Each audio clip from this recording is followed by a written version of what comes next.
So Tom Hanks is talking about the Polar Express, where they basically CGI'd him, and we see this in video games all the time now. What's his name? Did that whole Ellen Page was in Last of Us. Like that's literally the character that they modeled her off of. We just saw they even got Ellen Page in a real game in that. Yeah, I cannot remember but it's from the guy who does all the interactive ones, like Detroit Become Human and stuff. They're not good. We've got celebrities. We've got Nicolas Cage coming up in Dead by Daylight. What is that? What's the Japanese guy who made that game with all the celebrities? Kojima. Death Stranding. Yeah. With Death Stranding, literally every celebrity. Yeah, it was like all of that. Like, it's a 9-hour movie where you deliver packages for a little while between cutscenes. Is that literally what that game is? That's pathetic. It's really bad. That's not a game. It's good if you want to like take in the lore and the world and everything, but it's not a good game. Right. So he says the first time we did a movie that had a huge amount of our own data locked in a computer, literally what we looked like was a movie called The Polar Express. We saw this coming. We saw that there was going to be this ability to take zeros and ones from inside the computer and turn it into a face and a character. Excuse me. That has only grown a billionfold since then, and we see it everywhere. Yeah, we just kind of talked about that, right? Yeah. Anybody can now recreate themselves at any age.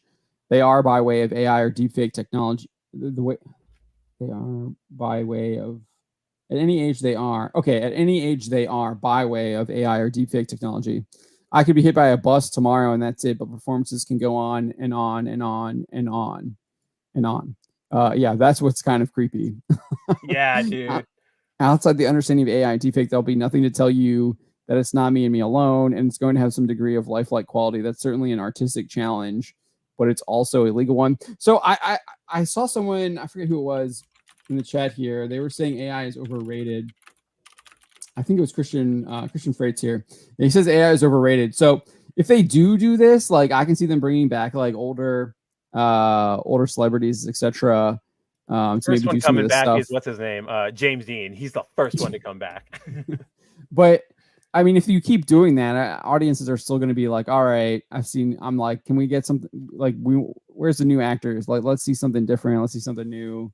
I'm tired of seeing the same person over and over again. I think that people would, they're definitely not bringing John Wayne back. Come on, Sailor Mercury. No way. You kidding me? They would never. And not because they respect him. Yeah, it's, we just had, Arnold Schwarzenegger saying that they were slaughtering his Last Action Hero because of his politics in the 90s. They're definitely not bringing John Wayne back. So we're probably going to, before he comes back to like in vogue, we're going to get like a cancellation attempt. I'm surprised it hasn't happened yet. So like, they've been doing it for a while. They do it with the Native American chick who just passed away. I feel like all the time. I guess that's Clint Eastwood. Yeah, that was Eastwood. I think Wayne said something on that too, though. He had like a comment on that, and they try and get him over that. Never Robin Williams solved this problem way ahead of time inadvertently.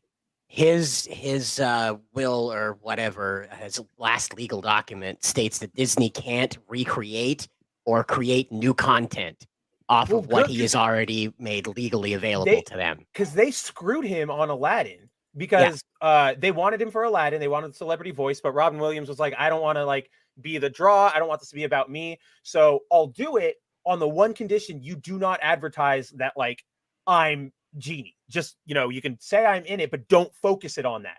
And what did they do? Everything is Robin Williams as Genie. Robin Williams as Genie. And he's just like, I hate you. Like never again. Yep. But his will states that, and that'll be the future of how these last will and testament legal documents read with celebrities or anyone of note from here on out. Is you're not allowed to use me. We've already got people that are literally giving their stuff over that, like James Earl Jones, like gave his, because I think he's already said he's allowing them to use his voice, like into the future to be Darth Vader. So I mean. Yeah, that solves the problem, but obviously you're gonna have people that are not going to do that. But again, I think Christian is. Did I get his name right? Let me go back. Christian is right that it is going to be kind of overrated because people are going to want diversity when it comes to this stuff. They're not going to just be wanting to watch like James Dean in every single film or whatever, right? They're gonna want to watch different people and different actors and stuff like that, and you want to see new people. I mean, I do think that there's something to that experience that you want to watch new films with new actors and new ideas. Can help like sell the film. Like I think if you put anybody but Timothée Chalamet into Dune at the time, like when he was cast, if you put a big celebrity there, it would have been weirder. But you got this guy who like perfectly went into the role, and I like it. Like I like him as Paul. Yeah, I think that especially in like genre fiction, you don't want like big celebrities. Game of Thrones, none of those people were like really big, and it worked. But then you had like that one. You had that one cameo from Ed Sheeran, and everybody was like, "What the hell is that?" Like it completely took me out of the show. There's an Ed Sheeran cameo. It's like in the beginning of an episode. I didn't watch. It is. It's like it's one of the last ones. It's like 6 because I didn't watch 6. Because and it's not even like a big thing. There's just like a group of knights sitting on the road talking, and he's one of them, and he like looks up and he just like waves, but then everybody was like, "I know that's him." Like this is weird. And that's literally only there because Game of Thrones had become like a cultural phenomenon at that point. Yeah. It was like, ooh, all of our watchers are gonna like Ed Sheeran. Didn't they make him Thanos' brother? They made him Eros. Did they make him Eros? No, that's Harry Styles. Was that the other guy? Okay, they're the same to me. Who you will never see that character again. You will absolutely never see that character again. So the one thing that I want to say Thanos is dead. So right, yeah, go ahead. Well, but I mean, he was the stinger to the Eternals, and he's like, Eternals, I'm here to help you because we have to go fight on Titan or something, whatever. But like Marvel has been cutting every connection to the Eternals from everything. So you're not seeing the guy who showed up for a cameo as Eros, as Star Fox ever again.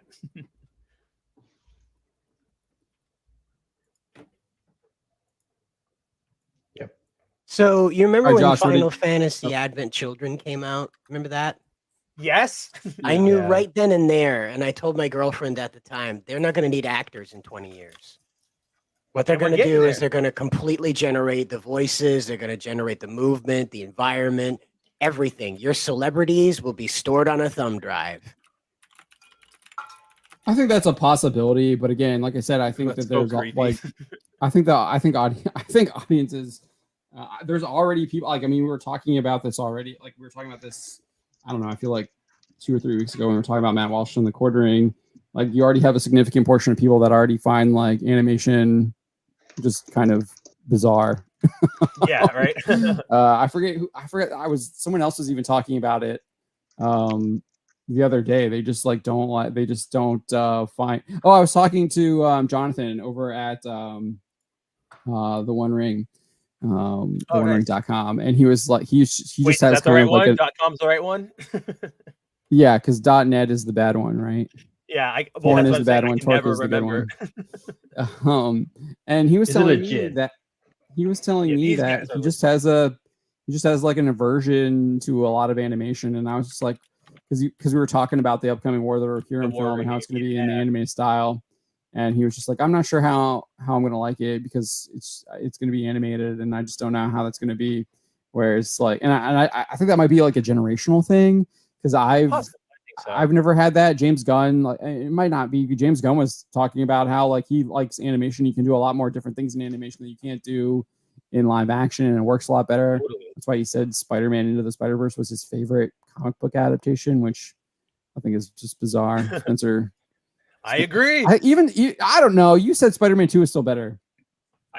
Spider-Man 2 is better, but I like Spider-Verse more. Like Spider-Man 2 is a better movie, but I like Spider-Verse more. Oh, okay. I see what you're saying now. Okay. Yeah. Just a preference thing. I guess I wasn't getting that when we're talking. Oh, I tried to say that, but yeah, it's a confusing sentiment to communicate. So I get that.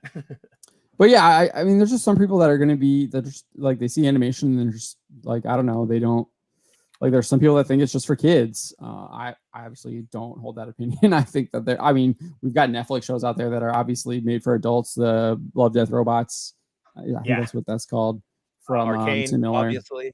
Yeah, Arcane obviously is an adult one. There's I think there's a lot of Japanese anime that is clearly made for adults as well.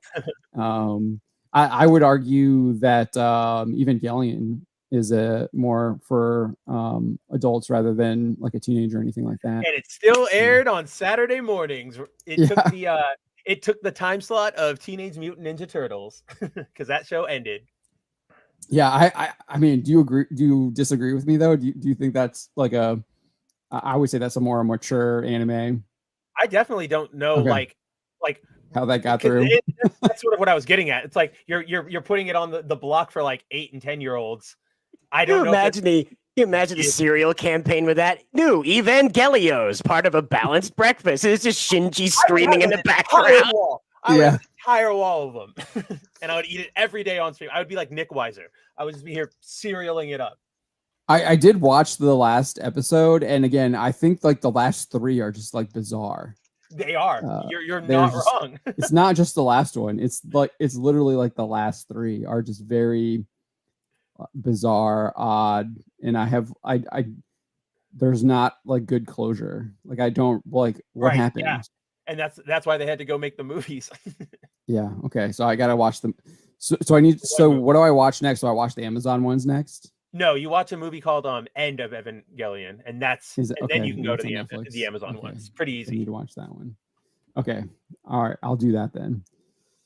Yeah, I know. I've heard the stories, JC. They ran out of money. I've heard that, but like, it's just. But it doesn't change the fact that it's still weird as hell. Yeah, it's still. I get it. I understand the reason, like the reason why it's like that. It's just still like it's just completely out of left field. We went from all of these angels attacking, like even they're coming in. It's almost like Pacific Rim, right? They're coming in like sooner, quicker, faster. There's more of them, and which probably I bet you Del Toro might have actually been influenced by that. He probably would not be surprised. Yeah, I'd believe that. And then all of a sudden we're like in Shinji's head, and he's fighting like a friend who's actually an angel, and then we're just in his head, and it just kind of ends. And then are we still in his head? And this is just where we're gonna hang out, and then boom, credits, new show. And we're seeing like alternate possibilities of like what his life could have been and stuff like that. So yeah, just kind of going very bizarre. Put that away, Cider. I see that. So back to Variety here with Tom Hanks. He said all of the guilds, all the agencies, and all the legal firms are currently in discussion on the legal ramifications of my face, my voice, and everybody else's being our intellectual property. Without a doubt, people will be able to tell that it's AI, but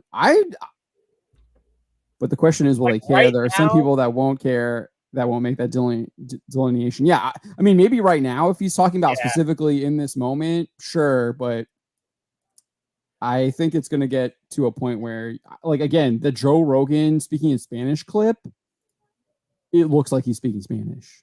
Like, it's good. And don't get me wrong, it's a short clip, but it's literally from his show. It's from the Joe Rogan Experience, but it looks like he's speaking Spanish. Like, that's what it looks like already. So we've got stuff like that already makes it look real. Like, you don't think that they won't be able to make this stuff look real. And like, that's the stuff we have like publicly available to all of us. I imagine the people like at the top of this can already do this. They're probably already talking to like an AI generated Lincoln or something. Yeah. Or the ChatGPT version of Lincoln. Yeah, the chat Lincoln, ChatGPT, which is clearly manipulated by whoever programs ChatGPT, because exactly. You literally can ask questions and it gives you, we cannot answer this question. Blah, I hate it. It takes a lot of the fun out of it.